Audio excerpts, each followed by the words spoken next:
नमस्कार श्रोताओं, आज आपको सुनाने जा रही हूँ कहानी तपस्या के भाग 6। शारदा देवी कहती है, गरिमा को खूब रोने दो, जब तक कि वह खुलकर नहीं रोएगी तब तक उसके मन में दुख की बादल पत्थर की तरह जमी रहेगी। उसे बर्फ की तरह पिघलाने होंगे, तभी उसे राहत मिलेगी। उसे रोको मत, जी भर के रो लेने दो, ताकि उसके शरीर हल्का हो जाएगी, मन भी हल्का हो जाएगी। मोहल्ले वाले सारे लोग तरह तरह की बातें करने लगे। कोई तो गरिमा तथा श्रेयसी को लेकर अफसोस जताने लगे, तो कोई कोई उनको लेकर बहुत से टिप्पणियां करते रहे। गरिमा को बहुत अहंकार हो गई थी। उसके पति इनकम टैक्स ऑफिसर है, उसके बेटी पढ़ाई में बहुत तेज है, उसके बेटी ने तो 2-3 बार गोल्ड मेडल जीता है। लोगों को फोटो दिखाती फिरती है। रेवती कहती है, अरे यह तो ना जाने कैसी कैसी उटपटांग बातें किया करती थी। यह तो हमेशा अपनी और अपनी बेटी की बढ़ाई करती रहती थी। मेरी बेटी ऐसी है, वैसी है, बहुत इंटेलिजेंट है, हमेशा क्लास में फर्स्ट आती है, अखबार में उसके नाम छपी थी, अब तो वर्ल्ड वाइड कंपटीशन में जाएगी। सभी को बेटी की फोटो दिखाती थी। ऐसे में नमिता कहती है, यह तो ना जाने क्या क्या कहती थी। एक बार तो यहाँ तक भी कहा कि मैं तो मेरी बेटी के लिए एक सुपर मॉम हूँ। ऐसा एग्जाम्पल अक्सर नहीं मिलते। मैं अपनी बेटी को जीवन के शिखर तक पहुँचने की रास्ते दिखाई हैं, जहाँ से पीछे मुड़कर देखने की आवश्यकता नहीं होती। अब पता चल गई है कि उनके बेटी कितना इंटेलिजेंट रही है। श्रेयसी के अंतिम संस्कार तथा और भी जरूरत के काम खत्म होने पर धीरे धीरे गरिमा के घर खाली हो गई। आत्मीय परिजन तथा मोहल्ले वाले जो भी थे सभी लोग चले गए। घर बिल्कुल खाली हो गई। ऐसे में गरिमा फिर से अकेली हो गई। अशोक जी के छुट्टी खत्म होने पर अपने ड्यूटी में चले जाते तो गरिमा घर में अकेली बैठकर अपनी बेटी को याद करती रहती और आंसू बहाती रहती है। पति अशोक जी घर में आने पर बार बार गरिमा अपने पति को बेटी की प्रशंसा करते हुए बहुत से बातें करती है और रोती रहती है। इस तरह दिन गुजरने लगा। कभी तो घंटों बेटी के फोटो के सामने खड़ी होकर रोती रहती है और बीते दिनों को याद करती रहती है। गरिमा पढ़ी लिखी है। उसकी दिली तमन्ना थी कि पढ़ लिख कर कोई बड़े अफसर बनेगी। अपने माता पिता के 6 बच्चों में गरिमा सबसे छोटी है। ऐसे में सभी के तरफ से उसे न केवल प्यार मिला, बहुत से प्रोत्साहन भी मिला। सभी ने कुछ न कुछ आर्थिक मदद भी की है।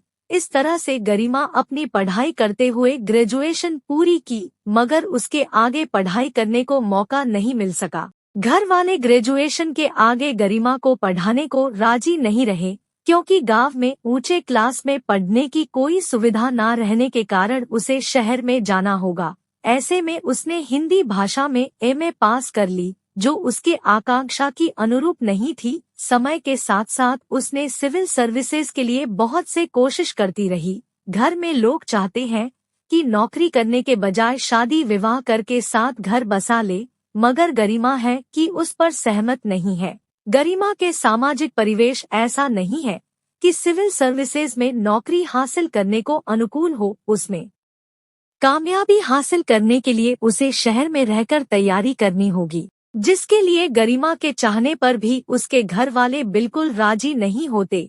इधर गरिमा अफसर की नौकरी के अलावा किसी और नौकरी को राजी नहीं है। ऐसे में दिन बीतते गए कि उम्र भी बढ़ती गई और लगभग 30 वर्ष के उपरांत अशोक जी के साथ इसकी शादी हो गई और वह अपने पति के नौकरी के सिलसिले में अपने पति संग शहर में आ गई। मगर उसकी तमन्ना पूरी ना हो सकी और उसके मन में हमेशा यही टीस रह गई कि मैं अपने जीवन में सफलता अर्जन ना कर सकी, मेरा जीवन तो व्यर्थ हो गई है।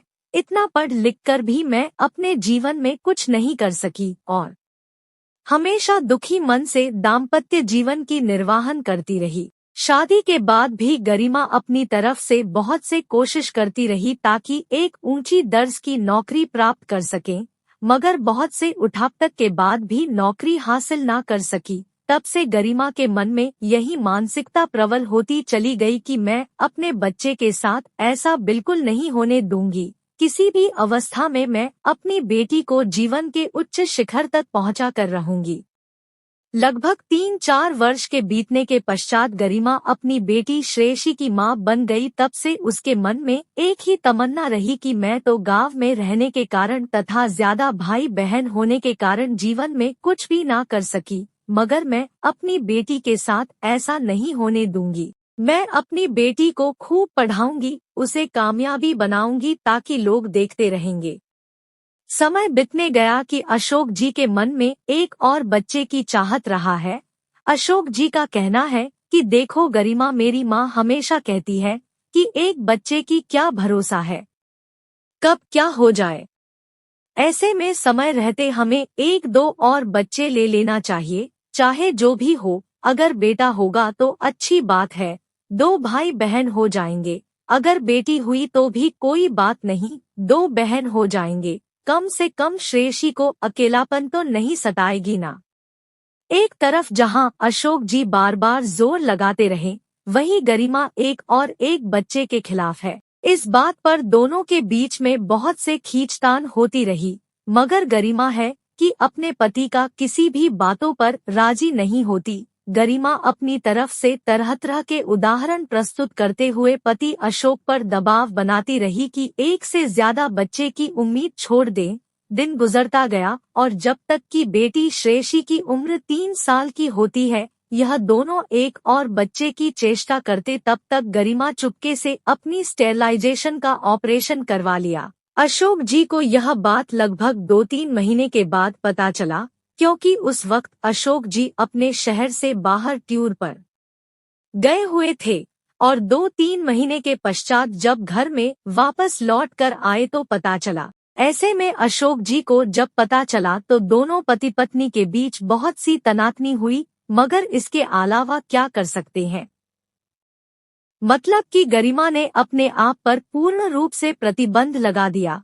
तब से अशोक जी के मन में न केवल एक गहरा सदमा लगा, उनके मन में एक टीस सी रह गई है, मगर अपनी पत्नी को कुछ कह नहीं पाए, क्योंकि गरिमा है कि न केवल जिद प्रवृत्ति के हैं, बात बात पर झगड़ा फसाद में उतर जाती है। ऐसे में अशोक जी आगे बात ना बढ़ाते हुए परिस्थिति के साथ समझौता कर लिया और बेटी श्रेयसी को ही लालन पालन करने पर मन लगा लिया। जैसे जैसे बेटी श्रेयसी बड़ी होती गई, माँ गरिमा के मन में एक भावना गहरा पेट बनती चली गई कि हमारी बेटी को ऐसे पढ़ाऊंगी, इतना पढ़ाऊंगी ताकि वह अच्छे जगह पर पहुंच सके और अच्छी नौकरी करे तथा केवल हमारे देश में ही नहीं विदेश में जाकर नौकरी कर सके। मेरी बुआ जी के बेटे की तरह अमेरिका या कनाडा तथा यूरोप में जाकर नौकरी करेगी, वहां पर घर बसाएगी। हम दोनों बेटी के घर में जाएंगे, विदेश में खूब घूमेंगे, मजा आएगा, लोग देखते रह जाएंगे, समाज में हमारा कद ऊंचा हो जाएगा, लोग हमारा खूब सम्मान करेंगे। जैसे जैसे समय बीतता गया, गरिमा अपनी बेटी के जन्मदिन बहुत धूमधाम से मानने लगी और टेक्नोलॉजी के जमाने के साथ ताल मिलाकर चलने की होड़ में गरिमा सबसे आगे निकलने लगी। हर साल बड़ी धूमधाम से बेटी के जन्मदिन मनाती है और फेसबुक पर पोस्ट करती है। बीच बीच में यहाँ वहाँ घूमने जाती है, कभी कभी विदेशों में भी जाती है, तो यहाँ पर खींची फोटो को फेसबुक पर डाल देती है, तो कभी कभी वीडियो कॉलिंग के जरिए सभी से बातें करती है। वैसे भी समय के साथ साथ गरिमा के मन में बहुत से आकांक्षाओं के साथ साथ अहंकार घेर लेती है। यह सोचकर कि मेरा पति इनकम टैक्स ऑफिसर है, उन्हें बहुत से लेफ्ट राइट के पैसा भी मिलते हैं, मैं अपनी बेटी को ऐसी ऊंची मुकाम तक पहुंचाऊंगी कि लोग देखते रहेंगे। मुझे अपने बेटी पर गर्व है, न केवल मेरी बेटी पर गर्व है, मुझे अपने पर भी बहुत गर्व है कि मैं एक आदर्श माँ तथा सक्सेसफुल माँ के रूप में मेरी बेटी की लालन पालन कर रही हूँ कि एक रोज मेरी बेटी IIT में पढ़ाई करके नासा जैसे प्रतिष्ठान में पहुँचेगी। उसके लिए पैसा जो भी खर्च होंगे, मुझे इस बात की परवाह नहीं है। मैंने अपनी मंजिल तक नहीं पहुंच सकी तो क्या है, अपनी बेटी को कामयाबी की ऐसी मंजिल तक पहुंचाऊंगी कि दुनिया देखते रहेंगे। गरिमा के बातों को लेकर मोहल्ला वाले कभी खुलकर तो गरिमा के सामने नहीं कहते, मगर पीठ पीछे बहुत से चर्चाएं होती है। संतोष के पत्नी ममता कहती है, गरिमा तो ऐसी बातें करती है मानो उसे आसमान के तारे मिल गई है और कल को वह आसमान के चांद को भी अपने पर्स में लेकर घूमेंगी। कहती है उसके कोई बहन और जीजा जी विदेश में रहते हैं, उसके मामा मामी जी भी विदेश में रहते हैं, उसके बुआ जी भी अमेरिका में रहती है। कहती है मेरी तो किस्मत उस दिन फूट गई थी जिस दिन अशोक मुझे देखने गया था, नहीं तो मैं भी अब फ्रांस में होती, मगर अशोक के घर वाले हमारे घर वालों पर इतना दबाव डाला कि मजबूरन मेरी शादी करवा दी। समाप्त। कहानी के अगले भाग के लिए हमारे साथ बने रहिए। धन्यवाद।